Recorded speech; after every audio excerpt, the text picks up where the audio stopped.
There probably is no more graphic an illustration of just how bad the coronavirus crisis is hitting India than this. This is a makeshift crematorium. It's actually not meant to exist. This has been set up by the residents around here who cannot cope with the number of dead. Behind me are all the funeral pyres that represent a mother, a father, a daughter, a son, an uncle, a loved one to someone, a friend to someone.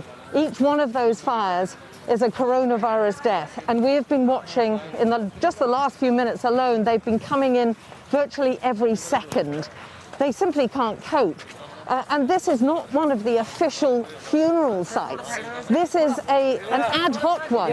One, they're bringing in the wood as we wait to prepare for yet more casualties coming in. And this is on top of the official sites, remember. Many of these people don't feel that they're represented in the country's statistics.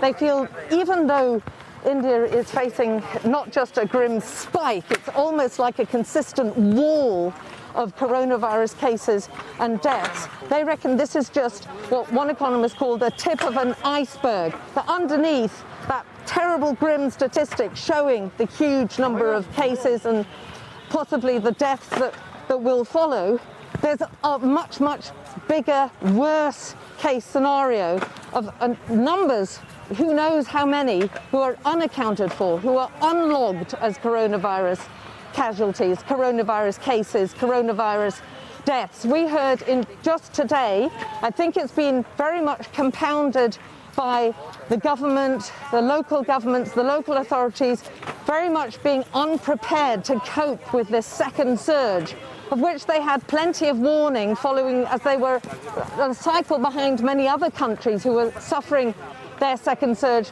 not least Britain. They instead embarked on a number of political rallies, all of them attracting hundreds, thousands of people.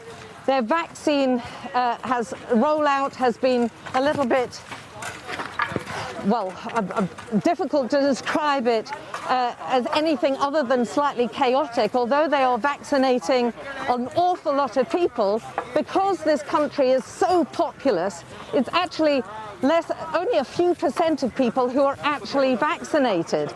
And whilst they're still determinedly trying to roll out their vaccination, they haven't prepared for this huge spike and this huge sudden spike, which means that many of the hospitals, particularly in the north of the country, in where I am, in New Delhi, the capital, and other areas in the north, they have been left wanting for oxygen. They have been left seeing that there is not enough oxygen supply, which we know is so critical for coronavirus patients.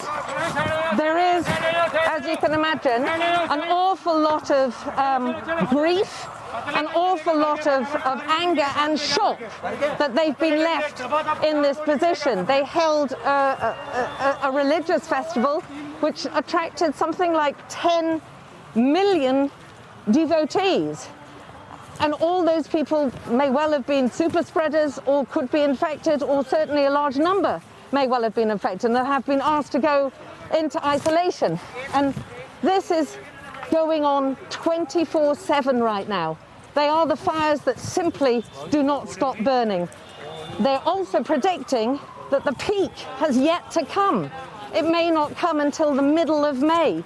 So these terribly, terribly bad statistics of the number of cases followed by an increasing, slow increase in the number of deaths could well become an awful lot worse.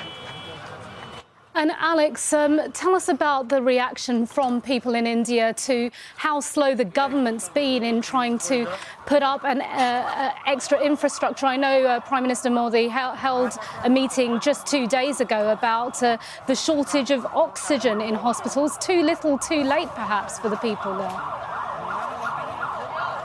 Prime Minister Modi himself has been the object of much criticism because he has been an attendant and a leader of many of these political rallies. There are a number of elections going on across India, And as one Delhi resident told me, if you've got an election going on in your area, you pretty much, and you're a politician, you seem to be telling everyone there's no coronavirus. In Delhi, there is no election, and that is why the politicians and perhaps the residents are much more open in showing that there is a terrible spread of coronavirus. They simply can't seem to be able to cope with it right now. And they're also coping with a number of different variants. They are blaming, in many cases, the national disease of central control in India seems to be blaming the British variant for having come and mutated here, and they're very much putting the blame on the British variant for causing this dramatic surge in India. So there is an awful lot of criticism, towards the government authorities and certain political parties. There's a lot of squabbling between the political parties who are in charge of different states, some of whom are blaming rival political parties for hindering the spread of oxygen supplies to fellow rivals.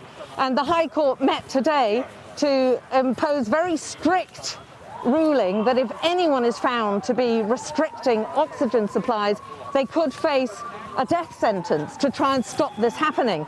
We were outside a very long queue in the centre of the capital of private citizens who are lining up, having bought their own oxygen cylinders to fill them up to treat their relatives at home, because a lot of the people that we were speaking to today are very fearful about trying to take any sick relative into a hospital, which many of whom are saying they cannot cope and they haven't got the oxygen supplies to keep their relatives alive. In one hospital alone today in Delhi, 25 COVID patients died for lack of oxygen, according to the hospital administrators. These are all terribly frightening statistics for the residents in this area and throughout the country. And as I say, there's a very deep worry that this could be far, far worse. If it's happening in the capital, it could be far, far worse out in the rural areas.